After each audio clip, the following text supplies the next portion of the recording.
बिस्मिल्लाहिर्रहमानिर्रहीम। ये हम देखने जा रहे हैं स्टैटिस्टिक्स, और स्टैटिस्टिक्स में हमारे पास सबसे पहला जो टॉपिक है presentation of data. Presentation of data हम सिर्फ यहाँ पे वो चैप्टर अभी सिलेक्ट किए हैं जिनके न्यूमेरिकल अवेलेबल हैं, जिनका न्यूमेरिकल क्वेश्चन आ सकता है, लॉन्ग क्वेश्चन आ सकता है आईकम 2 के अंदर। और हम नदीम अख्तर साहब की बुक है उसको फॉलो कर रहे हैं। यहाँ पे हम सबसे पहले अगर बात करें इंट्रोडक्शन टू स्टैटिस्टिक्स की, शुमारियात। हमारे पास डाटा मुख्तलिफ तरह का होता है, जैसा कि हम पढ़ के आए हुए हैं, ग्रुप डाटा और अनग्रुप डाटा। उसके ऊपर मुख्तलिफ तरह का प्रोसेस करना, और प्रोसेस करके कोई कैलकुलेशन करके, कोई जमा तफरीक करके किसी नतीजे के ऊपर पहुंचना, यही बेसिकली शुमारियात कहलाता है। हम यहाँ पे शुमारियात का एक छोटा सा टॉपिक है, स्टैटिस्टिक्स का एक छोटा सा टॉपिक है प्रेजेंटेशन ऑफ डाटा, हम उसको देख रहे हैं। इसमें सबसे पहले प्रेजेंटेशन ऑफ डाटा की अगर हम बात करें, जो हमारे पास डाटा गिवन होता है, हमने उसको प्रेजेंट कैसे करना है। डाटा प्रेजेंट मुख्तलिफ तरीके से किया जा सकता है। मसलन अगर हम यहां पे लिखें 1 2 3 4 2 4 6 8 10, ये डाटा आपके पास न्यूमेरिक डाटा है, ये सिंपल वे में लिखा जा सकता है। इसको हम डायग्राम की शक्ल में लिख सकते हैं, विजुअल रिप्रेजेंटेशन। डायग्राम हम बेसिकली, ये चैप्टर है प्रेजेंटेशन ऑफ डाटा, इसमें हम देखेंगे डायग्राम, चार्ट्स और मुख्तलिफ डाटा किस तरह से शो किया जाता है। सबसे पहले हम डायग्राम की बात करते हैं। Diagram is a simplified and structural visual of representation of statistics data.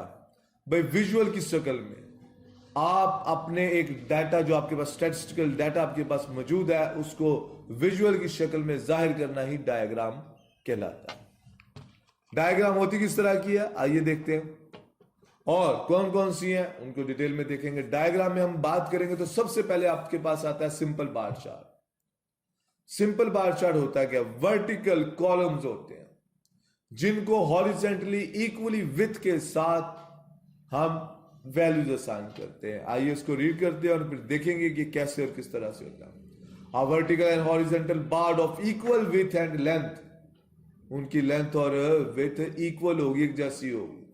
जो मैग्नीट्यूड ऑफ द वैल्यूज, उनकी वैल्यूज के लिहाज से is called simple bar chart. भाई सिंपल बार, एक जो बार चार्ट होती है वो एक वर्टिकल लाइन होती है, उनकी विड्थ और उनके दरमियान जो स्पेस होती है ऑलमोस्ट एक जैसी होती है, और उनकी जो भी वैल्यू असाइन की जाएगी उनकी हाइट उसी के लिहाज से, उसी के तनासुब के लिहाज से होगी। आइए देखते हैं सिंपल बार चार्ट क्या होती है। बार चार्ट की अगर हम बात करेंगे, देखिए आपके पास डाटा है, यहाँ पे कुछ एक्सपेंडिचर्स है हम जो रोजमर्रा की जिंदगी में करते हैं। फूड के ऊपर हम 25 रुपए, रेंट के ऊपर 15 रुपए, एजुकेशन के ऊपर 12 रुपए, हेल्थ के ऊपर 15 रुपए, फ्यूल के ऊपर 19 रुपए और अदर्स 30 रुपए हमारे पास। हमने अगर इसे सिंपल बार चार्ट की शक्ल में शो करना है तो बहुत अहम है। हमारे पास एक्स एक्सिस और वाई एक्सिस, एक्स एक्सिस और वाई एक्सिस है। एक्स एक्सिस के ऊपर हम तमाम के तमाम ये एक्सपेंडिचर्स लिखेंगे, तमाम के तमाम ये जो एक्सपेंडिचर्स हैं ये हम एक्स एक्सिस के ऊपर, ये जो इस तरह से लाइन होगी उसके ऊपर लिखेंगे, और रुपीस वाई एक्सिस के ऊपर लिखेंगे, वर्टिकल लाइन के अंदर लिखेंगे। आइए इसको शो करवाते हैं। पहली लाइन, पहली चीज देखिए, यहां पे ये विड्थ एक जैसी होगी, ये कम ज्यादा नहीं होगी। हमने दूसरी बात की, एक्सपेंडिचर नीचे एक्स एक्सिस के ऊपर आएंगे, देखिए नीचे आपको दिखाई दे रहे हैं। सबसे पहले है फूड, फूड की वैल्यू, और दूसरी बात हमने की वाई एक्सिस, यहां पे हमारे पास रुपीस होंगे। याद रखिएगा ये कोई रूल नहीं है कि आपने सिर्फ 5 का ही इंटरवल रखना है, आप 10 का भी रख सकते हैं, आप 20 का भी रख सकते हैं, आप 25 का भी रख सकते हैं। It is up to you and depends on the data कि यहां पे डाटा क्या दिया गया। अगर यहां पे डाटा बहुत बड़ा है, सैकड़ों के अंदर उसकी तादाद है, तो आप यहां पे इंटरवल जो है 50 का या 100 का भी रख सकते हैं। अगर डाटा छोटा है तो आप, डाटा की वैल्यू छोटी है तो आप उसी हिसाब से अपना इंटरवल भी कम कर सकते हैं। आप कोशिश करें कि आपके पास यहां पे जो वाई एक्सिस के ऊपर रुपीस है ये बहुत ज्यादा आपके पास पॉइंट ना बने, 10 से ज्यादा किसी सूरत ना बने। कोशिश करें कि 10 तक ही रखें। आपने मैक्सिमम वैल्यू को देखना है, मैक्सिमम वैल्यू है 30, तो अगर हम यहाँ पे 5 का इंटरवल रखते हैं तो इसका मतलब हमें 6 पॉइंट्स यहाँ पे लगाने पड़ेंगे। आप 5 का रख सकते हैं इंटरवल वक्फा, आप 6 का फासला रख सकते हैं, आप 2 का भी रख सकते हैं, लेकिन 15 पॉइंट्स लगाने पड़ेंगे जो बहुत ज्यादा बड़ी आपके पास यहाँ पे निशानात लगाने पड़ेंगे। तो हम कोशिश करेंगे कि हम 8 या 10 से कम ही वैल्यूज यहाँ पे रखें। जी फूड के ऊपर देखिए वैल्यू कितनी है 25। फूड हमने यहाँ पे निशान लगाया 5, 10, 15, 20, 25, 25 पे एक बार बना दी। देन स्पेस छोड़नी है, फिर रेंट 15 देखिए आपको यहां पे शो करवाया जा रहा है। Then education, then health, then fuel and others. उस डाटा के लिहाज से हम डाटा को शो करवा देंगे। इसमें जो खास बात है कि जो इंटरवल है वो आपने लाजमी छोड़ना है। शुरू में आप जब पहली वैल्यू असाइन करने लगेंगे तब भी आपने फासला छोड़ना है, एक स्पेस छोड़नी है, ब्लैंक स्पेस छोड़नी है, और जब आप पहली बार लगा लेंगे उसके बाद भी आपने हर सूरत स्पेस छोड़नी है। ये था सिंपल बार चार्ट आपके पास। नेक्स्ट है हमारे पास topic multiple bar chart. Multiple bar chart में क्या होता है, 2 या 2 से ज्यादा कॉलम इंटररिलेटेड, हम उसको बार्स की शक्ल में देखते हैं। हमने सिंपल बार में तो सिंपल एक बार के बाद स्पेस छोड़ी और अगली बार आपने क्रिएट की, लेकिन यहां पे क्या होगा, 2 या 3 इकट्ठी बनाने के बाद आप स्पेस छोड़ेंगे। आइए इनको देखते हैं। मल्टीपल बार चार्ट क्या होता है। हमारे पास डाटा है ईयर्स की शक्ल में 1999, 1991, 1992, 1993। आइटम ए, बी और सी की उनकी प्राइसेस यहां पे दी हुई हैं। आइए इनको जरा 1 बाय 1 देखते हैं हम बार चार्ट की शक्ल में। 1990 के अंदर अगर आप देखें तो 3 आइटम्स है ए, बी और सी। ए का कलर दे दिया गया ब्लू है, देन बी के लिए पैरेट कलर है और सी के लिए ऑरेंज कलर यहां पे दे दिया गया। एक आइटम पॉइंट 11 तक जाएगा, बी पॉइंट 20 तक जाएगा, सी पॉइंट 30 तक जाएगा। देखिए आपको यहां पे ये शो करवा दिया गया। तीनों बार्स है लेकिन इकट्ठी बनानी है। मल्टीपल से मुराद है कि आपके पास जो यहां पे ग्रुप दिया गया है आपने उस ग्रुप को कंप्लीट करना है और उसके बाद स्पेस छोड़नी है। देखिए 1990 की तीनों आइटम्स लिखने के बाद हम 1991 में जाएंगे और देखिए उसके बाद 15, 30 एंड 40 तक जा रहे हैं। फिर 1992 स्पेस देंगे उससे पहले, और फिर 19, 25 और 25 हम यहां पे दे रहे हैं। देन अगेन 93 से पहले हम स्पेस देंगे और इसकी तीनों वैल्यूज को यहां पे लिखेंगे। Multiple bar chart, multiple bar chart क्या होते हैं, स्पेस देंगे लेकिन उस पूरे ग्रुप को लिखने के बाद। उम्मीद करता हूं यहां तक आपको समझ आई है जी। कंपोनेंट बार चार्ट क्या होते हैं, a chart where each bar is divided into the number of section।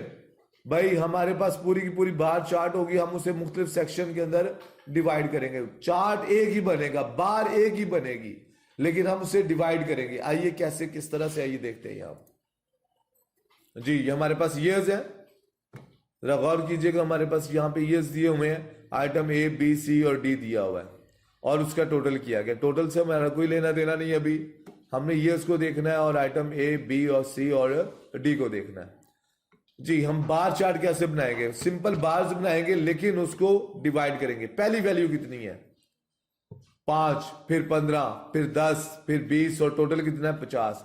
आपने साल 2001 के लिए यहां पे 50 तक का लाइन लगा लेनी है, 50 की लाइन लगा ली।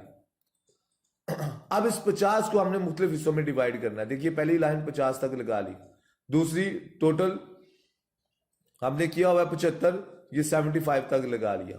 देन स्पेस 56, देन स्पेस 82, हमने ये चारों बार्स लगा ली। हमने इस पूरी बार को अब सब डिवाइड करना है, कंपोनेंट्स के अंदर डिवाइड करना है। पहली वैल्यू कितनी है 5, यहां पे देखिए 10 और ये 0 के दरमियान 5, जहां पे सेंटर में लाइन लगी। 5 और 15 कितने होते हैं 20, अगली लाइन लगेगी 20 के ऊपर। 20 और 10 कितने होते हैं 30, अगली लाइन लगेगी 30 के ऊपर। 30 और 20 कितने होते हैं 50, उसके बाद लाइन लगेगी। उम्मीद करता हूं आपको समझ आई। अगर नहीं समझ आई तो देखिए मैं अगला, अगर आपने यहां पे 75 तक पूरी बार को निशान लगाया हुआ है तो आपने पहली वैल्यू, पहला निशान कहां पे लगाना है 10 के ऊपर। 10 और 35 कितने होते हैं 45, 45 45 पे अगली लाइन लगेगी। 10 और 35 45, 45 और 15 कितने होते हैं 60, अगली लाइन लगेगी 60 के ऊपर। देखिए जब आप ये लाइंस लगाएंगे तो ऑटोमेटिकली ये पोर्शन बनते जाएंगे। इसी तरह से आपने साल 2001, 2002, 2003 और 2004 के लिए लगाना है। ये था आपके पास कंपोनेंट चार्ट, उम्मीद करता हूं समझ आई होगी। नेक्स्ट है आपके पास परसेंटेज चार्ट। आपके पास डायग्राम बनेगी जिसके ऊपर हम परसेंटेज बनाएंगे। परसेंटेज कैसे और किस तरह से बनाएंगे, बहुत आसान है भाई। डायग्राम को आपने जो आपने यहां पे चार्ट्स बनाना है, जो आपने यहां पे डायग्राम बनानी है, उसमें आपने क्या करना है, यहां पे जो वर्टिकल बार्स होंगी उसको परसेंटेज देनी है। वो कैसे देनी है आइए मैं आपको दिखाता हूं। आपके पास डाटा यहां पे गिवन होगा सिर्फ इतना, ईयर्स A, B, C और D आपने टोटल किया होगा। हमने ये काम सबसे पहले करना है। ये कैसे और किस तरह से करना है, 5 डिवाइडेड बाय 50। ये आ जाओ, दरवाजा बंद करके आओ, बाइक को बाहर से बंद करो और बाहर वाला बंद करो यार, वो खिड़की।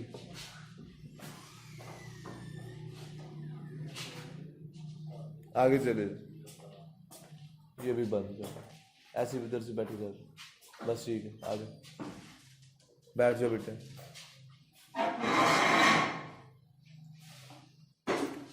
जी हम परसेंटेज बार की चार्ट की बात करने लगे हैं भाई। जरा गौर करना है, यहां पे फोकस करना है। आप लोगों ने डाटा दिया हुआ है यहां तक, ये यहां तक आपके पास ये जो आपके पास बार दी हुई है, ये जो टेबल दिया हुआ ये आपको गिवन होगा। आपने क्या करना है, ये टेबल खुद क्रिएट करना है। कैसे, साल 2001 के लिए यहां पे 5 लिखा हुआ, 5 को 50 पे तकसीम करें, ज़रब 100 करना है। परसेंटेज 100 की शक्ल में होता है, इसलिए हम क्या करेंगे, यहां पे 5 तकसीम 50, 5 को टोटल पे 50 पे तकसीम करेंगे, ज़रब 100 करेंगे, यहां पे 10 आ जाएगा। B item 15 divided by 50 multiply by 100, 30 आ जाएगा। 10 तकसीम 50 ज़रब 100, 20 आ जाएगा। 20 तकसीम 50 ज़रब 100 करेंगे, 40 आ जाएगा। नेक्स्ट लाइन 2002 के लिए 20 तकसीम 75 ज़रब 100, 35 तकसीम 75 46, 15 divided by 75 multiply by 100, 15 divided by 75 divided by 100, value आ रही है आपके पास। देखिए ये सारी की सारी वैल्यूज आपके पास परसेंटेज इसी तरह से आएंगी। ये जब आप परसेंटेज कैलकुलेट कर लेंगे तो आपने ये बार चार्ट बनाना है। पहला 10% तक, देखिए ये 10, 20, 30, 40, 50, 60, 70, 80, 90, 100 तक लगा हुआ। पहला बार हम देखने जा रहे हैं 10%, 10% पे निशान लगा देंगे जो 5 वैल्यूज थी।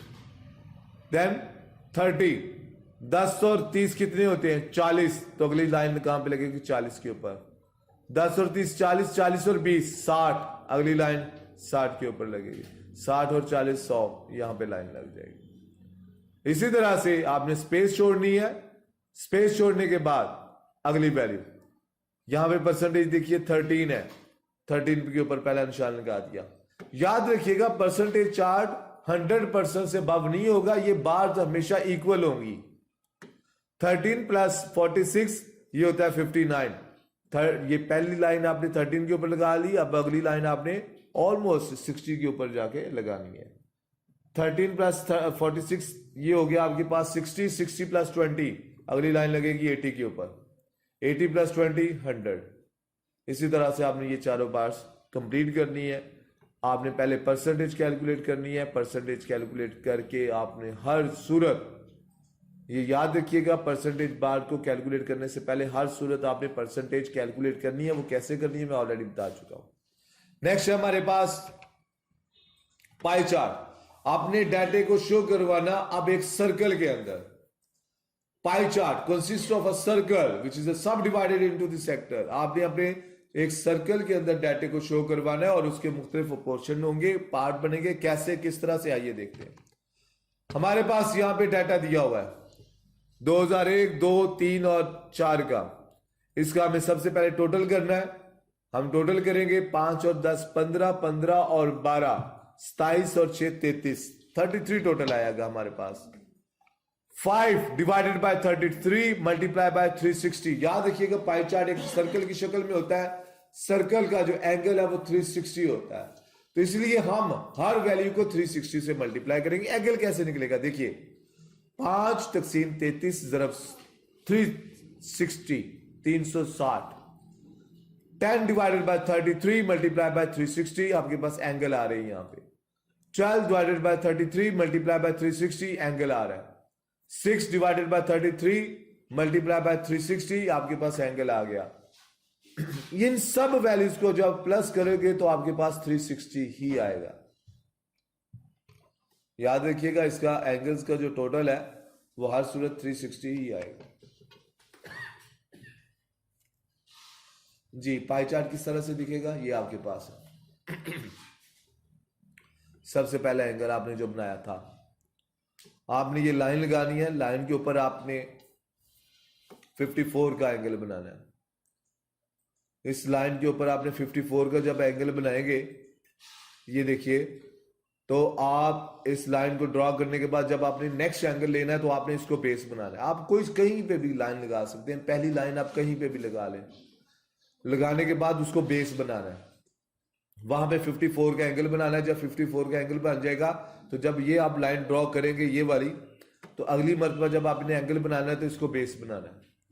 यहां पे आपने 65 का एंगल बनाना है, जब 65 का एंगल बनाएंगे तो ये लाइन आप ड्रॉ करेंगे, ये ड्रॉ कर लेंगे, और जब 130 का बनाना होगा तो आपने इस लाइन को बेस बनाना है। 130 का एंगल बनाना है तो आपने यहां पे लाइन को बेस बनाना है, और यहां पे आगे आपने 130 का एंगल क्रिएट करना है। देन जो बाकी रिमेनिंग वैल्यू बच जाएगी आपके पास वो 109 का एंगल होगा। पाई चार्ट को सर्कल की शक्ल में, एंगल की शक्ल में हम यहां पे शो करते हैं।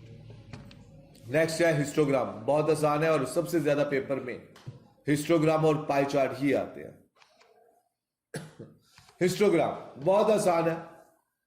सबसे पहले बात समझने की जरूरत है, ये ग्रुप आपके पास क्लास बाउंड्री की शक्ल में होने चाहिए।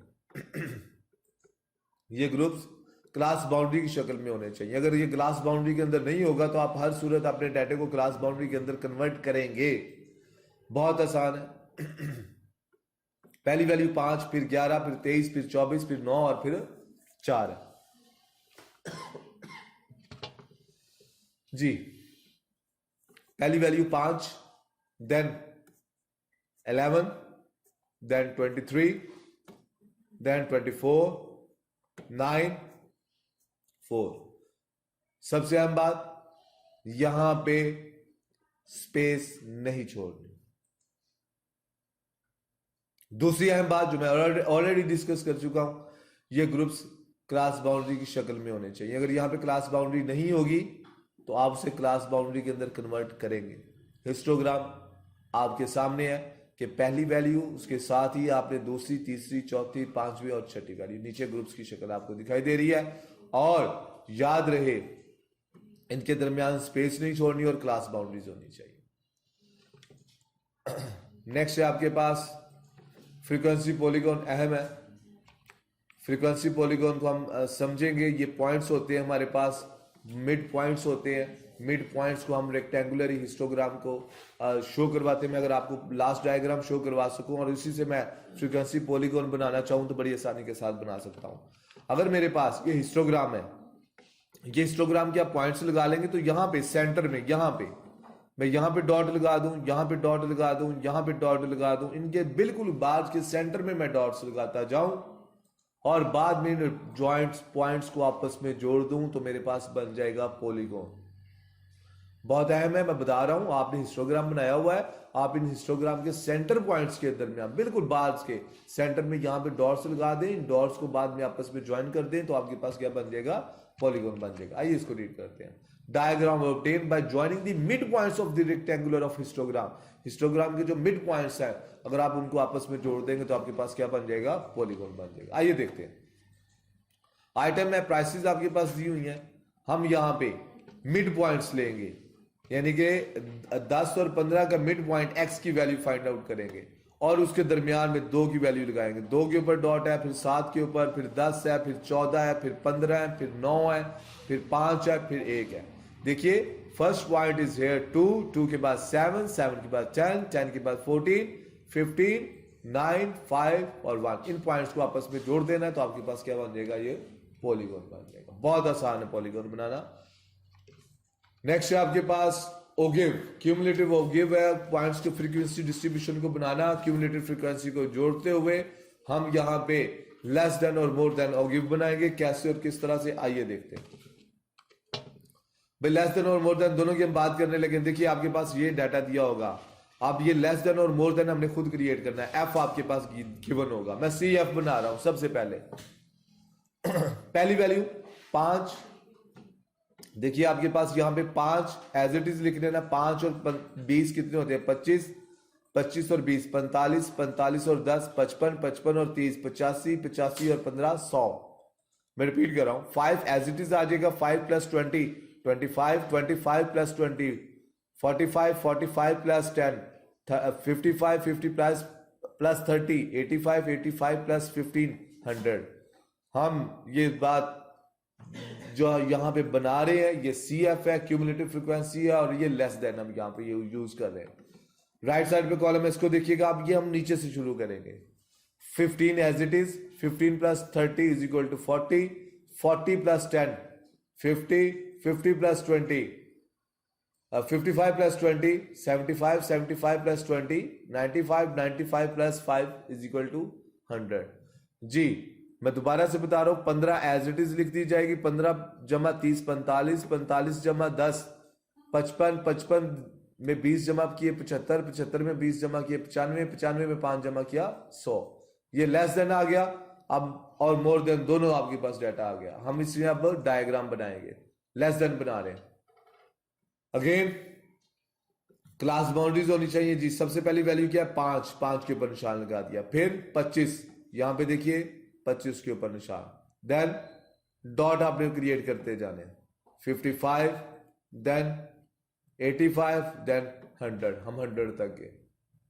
उसके बाद जब मोर देन में जाएंगे तो यहां पे देखिए हमने 5 लगाया था, जहां पे 5 की वैल्यू तो उसके सामने मोर देन में कितनी आएगी, 100 आ रहा है। 100 के ऊपर, देन 90, 75, 55, 45 और 15। इन पॉइंट्स को आपस में जोड़ दिया जाएगा। ये जो आपके पास वैल्यू है मोर देन कहलाएगी, और ये क्या कहलाएगी, लेस देन कहलाएगी।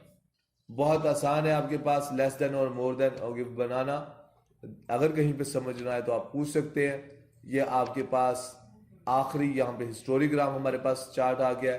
हिस्टोरीग्राम क्या है, बेसिकली अगर हम हिस्टोरीग्राम को देखें तो ये आपके पास बिल्कुल वैसा ही है जैसा कि आपने पॉलीगॉन बनाया हुआ था।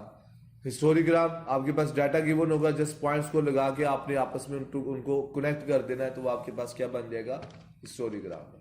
ये प्रेजेंटेशन डाटा के अंदर, आइकॉन के अंदर सिर्फ यही टॉपिक्स आते थे जो हमने यहाँ पे डिस्कस कर लिए। उम्मीद करता हूँ आपको कुछ समझ आई होगी। अगर कहीं पे समझ